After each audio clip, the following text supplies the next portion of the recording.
Quel est l'impact et l'importance des structures de données en programmation informatique? Quelles sont les principales structures de données utilisées en programmation informatique?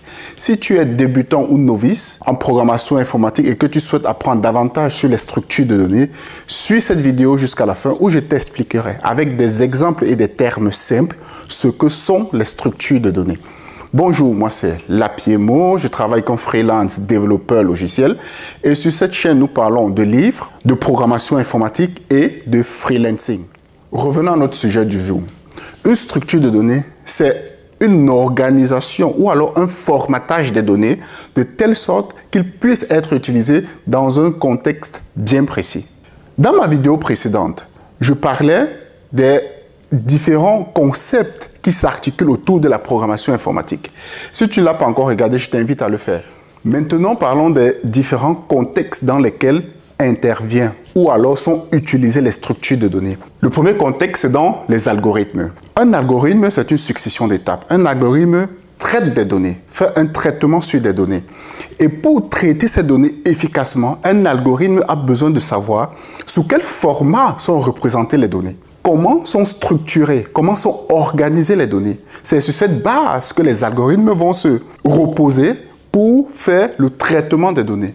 Le premier contexte dans lequel sont utilisées les structures de données, c'est dans les algorithmes. Ensuite, le stockage des données. Après traitement des données par les algorithmes, généralement, nous voulons stocker ces données. Le stockage de ces données-là doit être fait sous un certain format, sous une certaine structure. Donc, dans ce cas-là, nous utilisons également les structures de données pour le stockage de nos données. Pour ceux qui sont un tout petit peu avancés ou qui connaissent, qui sont déjà plongés dans le monde du développement logiciel, par exemple dans les bases de données. Une base de données, globalement, sont des données structurées d'une certaine façon que nous avons stockées, tout simplement. Ensuite, nous avons l'échange des données. Supposons, nous avons deux systèmes. Un système A et un système B.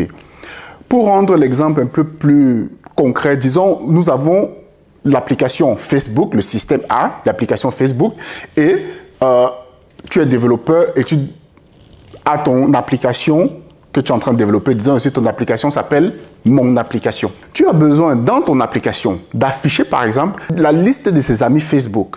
Donc, ce que tu feras en fait, pour afficher la liste des amis Facebook, tu devras demander à l'application A, ici Facebook, de te donner la liste des amis de cet utilisateur-là. Et Facebook va te renvoyer la liste des amis sous un certain format. Ça, il y a eu échange de données entre deux systèmes. Mais le système qui va recevoir ces données doit savoir quel est le formatage de ces données pour pouvoir peut-être faire le traitement à l'intérieur de son système. Donc, nous avons vu ici les trois contextes dans lesquels les structures de données sont utilisées. Les algorithmes, le stockage des données et l'échange des données entre deux systèmes. Maintenant, attardons-nous sur les différents types de structures de données. Nous avons les structures de données primitives, les structures de données non primitives. Les structures de données primitives, ce sont les structures de données basiques. Par exemple, les entiers, les booléens ou les décimaux. Et parmi les structures de données non primitives, il y a deux catégories, les structures de données non primitives séquentielles et les structures de données non primitives non séquentielles. Parmi celles qui sont séquentielles, nous avons les tableaux, les piles, les fils. Mais ici, nous allons nous attarder sur les tableaux. Ensuite, nous avons les non séquentielles qui sont, nous avons les arbres, les tris, les tables de hachage. Il y en a d'autres.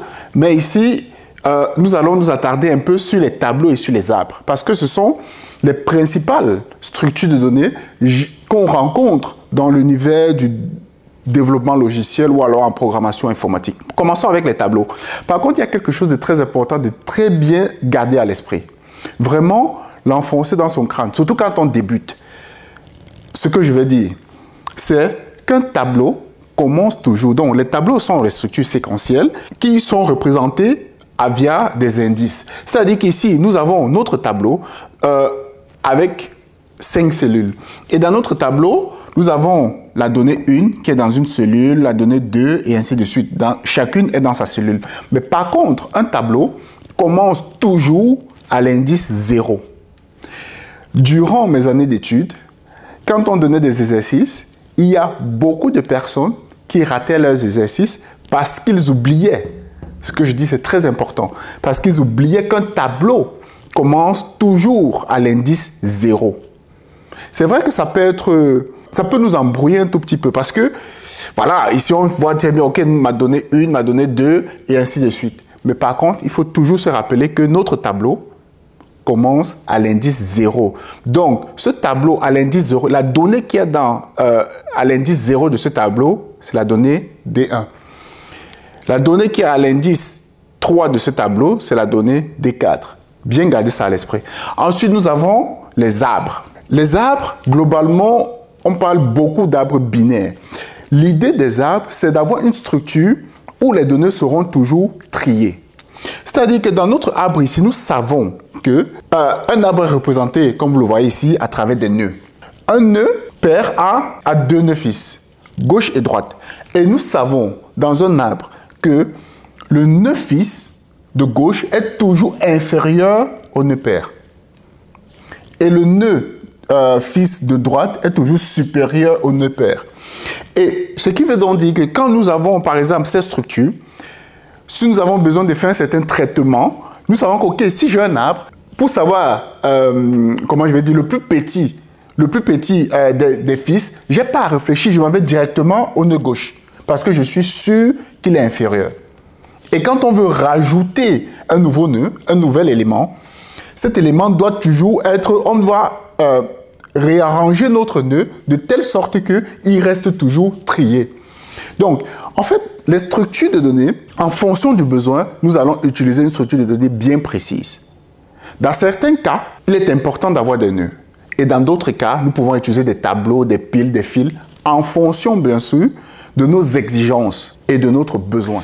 J'espère que cette vidéo t'a été instructive. Si c'est le cas, laisse un like, abonne-toi et surtout dis-moi ce que tu en as pensé de cette vidéo. Laisse-le dans les commentaires. Si tu penses que j'ai oublié quelque chose ou tu penses que je devrais parler d'un sujet bien précis pour débutants en programmation informatique, fais-le moi savoir dans les commentaires et rendez-vous pour une prochaine vidéo. Bye bye!